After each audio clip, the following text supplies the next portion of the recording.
तो स्वागत है आपका हिस्ट्री की इस अमेजिंग क्लास में।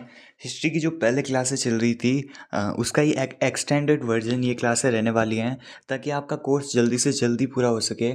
क्योंकि क्या है कि आपका एग्ज़ाम जल्द होने वाला है, तो उससे पहले मैं सोच रहा हूँ कि आपका history art culture history Rajasthan history art culture और जियोग्राफी की जो क्लासें हैं वो पूरी करवा दूँ। तो इसी में आज हम राजवंशों के बारे में पढ़ना स्टार्ट करने वाले हैं। और राजवंशों में आज सबसे पहले हम स्टार्ट करने वाले हैं गुर्जर प्रतिहार वंश के बारे में। गुर्जर प्रतिहार वंश के बारे में पढ़ने से पहले हमें पढ़ना पढ़ना चाहिए कि ये जो गुर्जर प्रतिहार है, इस शब्द का अर्थ कैसे निकला।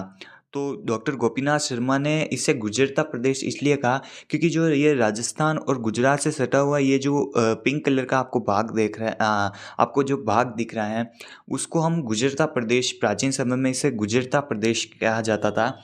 और यहाँ पर जो शासक शासन करते थे, उनको डॉक्टर गोपीनाथ शर्मा द्वारा गुर्जरता कहा गया।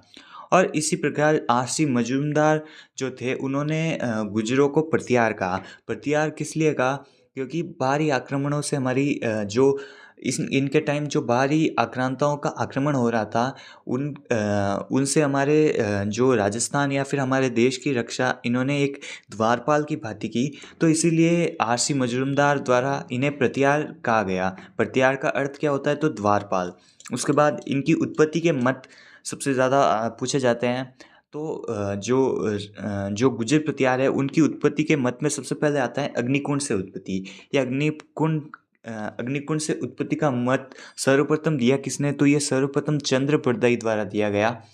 ये जो अग्निकुंड का मत है, तो इसमें है था क्या? तो एक ऋषि वशिष्ठ जो थे, उनके द्वारा आबू पर्वत पर एक यज्ञ किया गया जिससे कि 4 जातियाँ उत्पन्न हुई।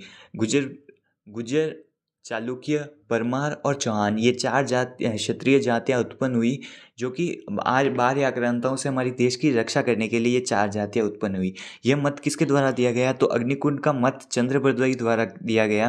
और इसका जो समर्थन है वो मूणोत नैन्सी द्वारा किया गया।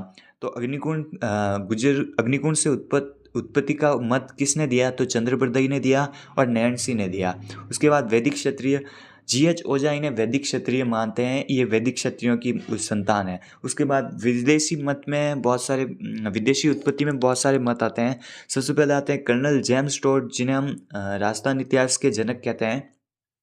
उनके द्वारा गुर्जर प्रतिहारों को ईरान की एक खच्चर जाति से संबंधित बताया गया कि ये ईरान की एक खच्चर जाति से उत्पन्न है। उसके बाद कनिंगम द्वारा ये जो ब्रॉन्ज गुर्जर ताम्रपत्र हैं, उसके आधार पर गुर्जरों का संबंध कुषाणों से बताया गया। उसके बाद स्टैनकोनो, स्मिथ और डी आर भंडारकर, इन तीनों ने गुर्जरों की उत्पत्ति हूणों से मानी। हूण जो बाहरी आक्रांता थे, जो गुप्त काल में भारत में आए थे। तो ये जो स्टैनकोनो, स्मिथ और डी आर भंडारकर हैं, इनके द्वारा कहा गया कि जो ये गुर्जर थे वो हूण जाति से संबंधित थे। हूणों में कुछ यहीं पर रह गए, तो उनसे वो इस गुर्जर जाति से संबंधित हैं। तो उत्पत्ति के मत में हमने देख लिया। उसके बाद हम देखते हैं इनकी जानकारी के स्रोत। जानकारी के स्रोत बहुत सारे एग्जामों में पूछे जाते हैं। सबसे पहले आता है इनमें अभिलेख। सबसे पहले आता है एहोल अभिलेख, जिसमें कि गुर्जर शब्द का सबसे सर्वप्रथम उल्लेख मिलता है। गुर्जर शब्द का सर्वप्रथम उल्लेख अगर आपको पूछे तो वो एहोल अभिलेख में मिलता है, जो कि किसके द्वारा निर्मित है? तो ये उल्केशियन द्वितीय के मंत्री रवि कीर्ति द्वारा लिखवाया गया। ये जो एहोल अभिलेख है, वो चालुक्य राजा थे उल्केशियन द्वितीय, उसका एक मंत्री था रवि कीर्ति, उसके द्वारा ये एहोल अभिलेख लिखवाया गया। उसके बाद फेमस अभिलेख मिहिर भोज की ग्वालियर प्रशस्ति। इसमें क्या है कि इसमें जो गुर्जर हैं उनको लक्ष्मण का अवतार बताया गया। उसके बाद गटियाला व बाउक अभिलेख, जो मंडोर के प्रतिहारों की जानकारी के स्रोत हैं। उसके बाद राजौरगढ़ अभिलेख, जो अलवर से मिला, जिसमें कि प्रतिहारों को ही गुर्जर कहा गया। उसके बाद दौलतपुर अभिलेख, रतनपुर अभिलेख, कराहड़ा अभिलेख, इन अभिलेखों द्वारा जो गुर्जरों की जानकारी हमें प्राप्त होती है। उसके बाद साहित्यिक स्रोत में पंपा, राजशेखर, हवेंगसान, अल मसूदी, सुलेमान आदि जो विद्वान थे, उनकी बुक्स में इस गुर्जर जाति का प्रमाण मिला, या फिर इन गुर्जर राजाओं के बारे में हमें जानकारी प्राप्त हुई। राजशेखर की जैसे काव्य मीमांसा, राजशेखर की बहुत सारी जो बुक हैं वो फेमस हैं, जैसे कपूर मंजरी, काव्य मीमांसा, प्रबंध कोश, भुवन कोश, हरविलास, बाल रामायण, हरविलास आदि जो रचनाएं राजशेखर की फेमस है। उसके बाद ये जो हेवन सांग है, चीनी यात्री, जिसकी सीयू की पुस्तक फेमस है, जो ये हर्षवर्धन के काल में आया। आदि जो ये विद्वान है, इनकी बुक से हमें गुजरों की जानकारी मिलती है। उसके बाद मुनोट नैन्सी ने प्रत्यारों की 26 शाखाएं बताई, जिसमें से मंडोर के प्रत्यार सबसे प्राचीन शाखा है। मंडोर की जो प्रत्यारों की शाखा है वो सबसे प्राचीन शाखा है। उसके बाद भड़ोच, कन्नौज और भीनमाल के प्रत्यार मुख्यतः, यही 4 शाखाएं मुख्यतः पूछी जाती है, तो हम इन्हीं को पढ़ेंगे। मुनोत नैन्सी, ये सवाल आता है कि मुनोत नैन्सी ने प्रत्यारों की कितनी शाखाएं बताई, तो 26 शाखाएं बताई। उसके बाद सबसे पहले हम स्टार्ट करेंगे प्रत्यारों की ओल्डेस्ट शाखा, मंडोर के प्रत्यार, जिसके संस्थापक हैं हरिश्चंद्र, जिन्हें मंडोर के प्रत्यारों का संस्थापक कहा जाता है। और ये जानकारी कहाँ से मिलती है, तो एक घटियाला व बाउक प्रशस्ति से हमें ये जानकारी मिलती है। घटियाला अभिलेख और बाउक प्रशस्ति से हमें मंडोर के प्रत्यारों की जानकारी मिलती है, और उसमें लिखा गया है कि मंडोर के प्रत्यारों का संस्थापक हरिश्चंद्र है। हरिश्चंद्र की 2 पत्नियां थी, एक ब्राह्मण पत्नी और एक क्षत्रिय पत्नी। ब्राह्मण पत्नी जिससे कि जो संतान उत्पन्न हुई उन्हें हम गुजर गौड़ ब्राह्मण कहते हैं, या फिर गुजरों का जो ब्राह्मण वंशावली है वो इसी ब्राह्मण पत्नी से शुरुआत हुई। उसके बाद क्षत्रिय पत्नी जो भद्रा थी, उनके 4 पुत्र थे, रज्जिल, भोगभट, दत्त और कख। इनमें से रज्जिल सबसे शक्तिशाली था। इस रज्जिल ने ही मंडोर पर अधिकार किया, और मंडोर के प्रत्यारों की वंशावली इसी रज्जिल से स्टार्ट होती है। रज्जिल इन चारों में से सबसे शक्तिशाली था, जिन्होंने सबको साथ लेकर मंडोर पर अधिकार किया, और यहीं से मंडोर के प्रत्यारों की वंशावली की शुरुआत होती है। उसके बाद नरभट्ट राजा बना, उसके बाद नागभट्ट राजा बना, जिन्होंने मेड़ता को राजधानी बनाया और एक उपाधि, नाहड़ नाम की उपाधि धारण की। जैसे गुजरों में क्या है, आपके एग्जामों में उपाधियाँ ही पूछी जाती हैं, तो आपको उपाधियाँ प्लस इसकी राजधानियाँ याद करनी है। तो नागभट्ट जो है मंडोर से संबंधित हैं, और उन्होंने मेड़ता को राजधानी बनाया और उपाधि नाहड़ की उपाधि धारण की। ये नाहड़ है क्या, तो पश्चिमी राजस्थान में एक कैरेक्टर फेमस है, नाहड़ मतलब शेर के नाम से एक कैरेक्टर फेमस है, उसका संबंध नागभट्ट से बताया जाता है। उसके बाद शिलुक, जो वल क्षेत्र के राजा देवराज भाटी को हराया था, ये शिलुक हैं जो राजा भोज का वंशज हैं।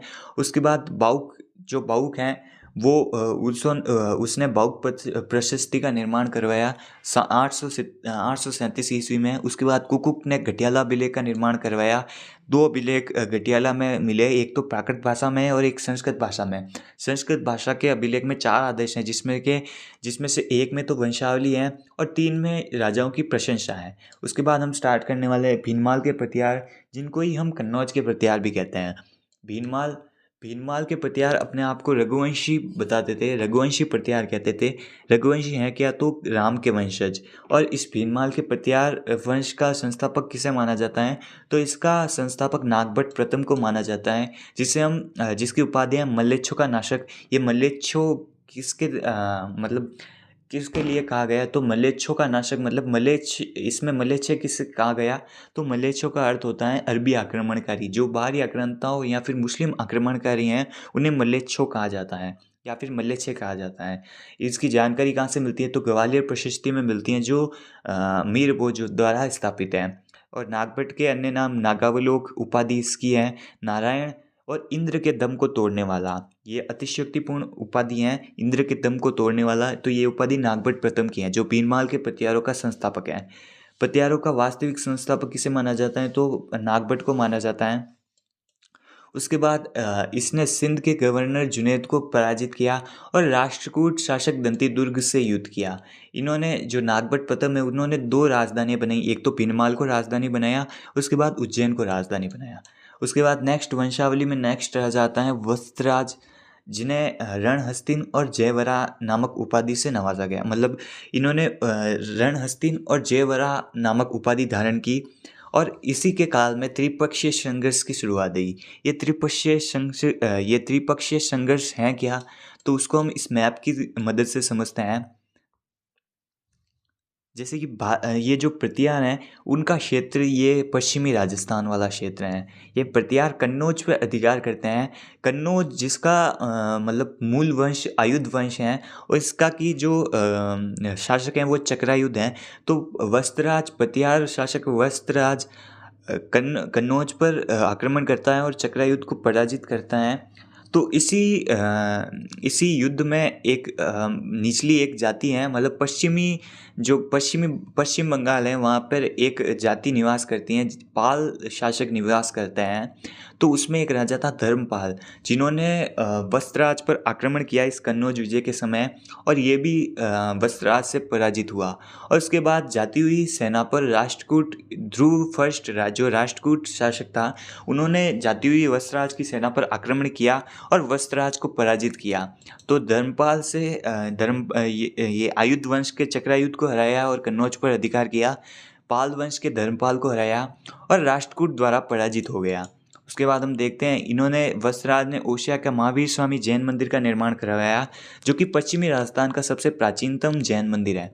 उसके बाद इसके दरबार में दो विद्वान रहते थे, उद्योतन सूरी, जिसने कुएमाला नामक ग्रंथ की रचना की, जिसमें कि मरु भाषा का प्राचीनतम उल्लेख मिलता है। उसके बाद एक और विद्वान था जीनसेन सूरी, जिन्होंने हरिवंश पुराण नामक एक ग्रंथ की रचना की, और ये हरिवंश पुराण है क्या, तो ये महाभारत का जैन संस्करण है। उसके बाद हम देखते हैं नागभट्ट, जिन्होंने महाराजाधिराज की उपाधि धारण की, जो कि स्वतंत्र शासक की एक उपाधि है। और उसके बाद परम भट्टारक और परमेश्वर नामक उपाधि धारण की। इन्हें नागभट्ट को कहा जाता है प्रतिहारों का कर्ण। वेचुकेला शिव पार्वती मंदिर भी नागभट्ट द्वितीय के द्वारा बनाया गया। गोविंद तृतीय राष्ट्रकूट जो थे वो त्रिपक्षीय संघर्ष चल ही रहा था, तो नागभट्ट ने वापस कन्नौज पर अधिकार करने की कोशिश की और गोविंद तृतीय जो राष्ट्रकूट राजा थे उनसे पराजित हुए। उसके बाद कन्नौज को राजधानी बनाया। मतलब जो गोविंद तृतीय जब इनको हराकर वापस चले गए, तो इन्होंने मौका देखकर कन्नौज पर अधिकार कर लिया और कन्नौज को राजधानी बनाया। देखो, जो गुर्जर प्रतिहार वंश है इसमें राजधानी से संबंधित कई बार क्वेश्चन पूछे जाते हैं, तो आपको याद रखना चाहिए कि किन किन ने कौन कौन सी राजधानी बनाई। सबसे पहले राजधानी में मेड़ता को राजधानी बनाने वाला नागभट्ट था, जो कि मंडोर वंश का था, मंडोर वंश से संबंधित था। उसके बाद भीनमाल और उज्जैन को राजधानी बनाने वाले नागभट्ट प्रथम थे, जो कि भीनमाल के प्रतिहारों से संबंधित हैं। उसके बाद नागभट्ट द्वितीय ने कन्नौज को राजधानी बनाया। तो ये 4 राजधानियाँ बनी गुज्जरों के शासनकाल में। उसके बाद हम नेक्स्ट देखते हैं रामभद्र, जो जिनको कि इसके पुत्र मीरभोज द्वारा हत्या कर दी गई, इसलिए मीरभोज को कहा जाता है प्रतिहारों का पितृहंता। उसके बाद हम देखते हैं मीरभोज के बारे में, जिन्होंने आदिवरा और प्रभास की उपाधि धारण की। आदिवरा की उपाधि कहाँ से मिलती है, तो ग्वालियर प्रशस्ति से इसकी जानकारी मिलती है, और प्रभास की जो उपाधि हैं उसकी जानकारी दौलतपुर अभिलेख से मिलती हैं। मीरभोज को प्रतिहारों का पितृहंता कहा गया और मीरभोज के काल को ही प्रतिहारों का स्वर्णकाल कहा गया। पितृहंता में अगर आपको पूछे तो चौहानों के पितृहंता किसे कहते हैं, तो जगदेव चौहान को कहते हैं, जिन्होंने अपने पिता अर्णोराज को मारकर शासन प्राप्त किया। उसके बाद मेवाड़ का पितृहंता उदा को कहते हैं, जो कि कुंभा को मारकर शासन प्राप्त करना चाहता था। उसके बाद मारवाड़ के पितृहंता किसे कहते हैं, तो मारवाड़ का पितृहंता मालदेव को कहते हैं, जिन्होंने राव गंगा की हत्या करके शासन प्राप्त किया। उसके बाद मीरभोज हम देखते हैं। मीरभोज के काल में एक अरबी यात्री भारत आया था, जिसका नाम था सुलेमान। इन्होंने क्या कहा कि सुलेमान ने मीरभोज को इस्लाम का शत्रु कहा, क्योंकि मीरभोज ने ताजियों पर प्रतिबंध लगा दिया गया, और सुलेमान ने जो गुर्जर थे उनको जुर्ज कहा। उसके बाद बगरमा अभिलेख, जिसमें कि मीरभोज को संपूर्ण पृथ्वी को जीतने वाला बताया गया है। ये एक अतिशयोक्तिपूर्ण वर्णन है। मीरभोज को संपूर्ण पृथ्वी को जीतने वाला किस अभिलेख में बताया गया, तो बगरमा अभिलेख में बताया गया। उसके बाद नेक्स्ट शासक आता है धर्मपाल, जिन्होंने रघुकुल चूड़ामणि, रघुकुल तिलकमणि और निर्भया नरेश की उपाधि धारण की। इनका जो दरबार था उसमें एक विद्वान था राजशेखर, जो फेमस है। इनकी जो बुक हैं उनको हमें याद रखना है। सबसे पहले आता है कपूर मंजरी, काव्य मीमांसा, प्रबंध कोश, हरविलास, भुवन कोश, विद्याशाला मज्जिका और बाल रामायण, ये राजशेखर की प्रमुख पुस्तकें हैं जिनको आपको याद रखना है। राजशेखर इनके जो महेंद्रपाल फर्स्ट हैं उनके जो पुत्र हैं महिपाल, उनके दरबार में भी इन्होंने कार्य किया और महिपाल द्वारा रघुकुल मुकुटमणि और आर्यवर्त के महाराजाधिराज की उपाधि धारण की और महिपाल ने कन्नौज पर अंतिम रूप से अधिकार कर दिया। और महिपाल के शासनकाल में त्रिपक्षीय संघर्ष जो वत्सराज के समय से चल रहा था उसका अंत हुआ। उसके बाद महिपाल के जो दरबार थे उसमें विद्वान थे राजशेखर और एक विद्वान बारशाह या बगदादी यात्री अल मसूदी, जिन्होंने मौसम शब्द का प्रतिपादन किया। और अल मसूदी ने इन जो गुजरों को अल गुजर कहा और शासकों, ये जो गुजर शासक थे उनको बोरा कहा। उसके बाद नेक्स्ट राजा बनता है राज्यपाल, जिन्होंने महमूद गजनवी के आक्रमण का सामना किया 1018 ईस्वी में। उसके बाद नेक्स्ट जो गुजरों का अंतिम शासक कहा जाता है, जिसे यशपाल को शासक बनाया गया और ये गुजरों का अंतिम शासक है। इसके बाद कन्नौज पर चंद्रदेव गढ़वाल द्वारा गढ़वाल वंश की स्थापना कर दी गई कन्नौज पर। और इसी गढ़वाल वंश में नेक्स्ट मतलब बाद में शासक बनता है पृथ्वीराज चौहान के समय जयचंद गढ़वाल, जिसकी पुत्री सहयोगिता थी। वो कहानियाँ हम जब चौहान वंश पढ़ेंगे तब पढ़ेंगे। तो अभी तक के लिए हमारा जो गुर्जर प्रतिहार वंश है वो पूर्ण हो चुका है, जिसमें कि हमने लास्ट शासक पढ़ा यशपाल। उसके बाद एक यात्रा आती है जिसमें ये जो हेवनसांग हैं ये एक चीनी यात्री हैं जो कि हर्षवर्धन के समय भारत आया उसने अपनी ये बुक सियुकी में भीनमाल की यात्रा का वर्णन किया, जिसमें कि इन्होंने भीनमाल को तो पोलीमिलो शब्द से संबोधित किया और गुर्जरों को कुचेलो शब्द से संबोधित किया। तो आज की क्लास में हमने संपूर्ण गुर्जर प्रतिहार वंश के बारे में जानकारी प्राप्त कर ली है। नेक्स्ट हम चौहान वंश के बारे में पढ़ना स्टार्ट करेंगे। तो आज के लिए बस इतना ही, हम मिलेंगे इसके नेक्स्ट क्लास में, तब तक के लिए बाय।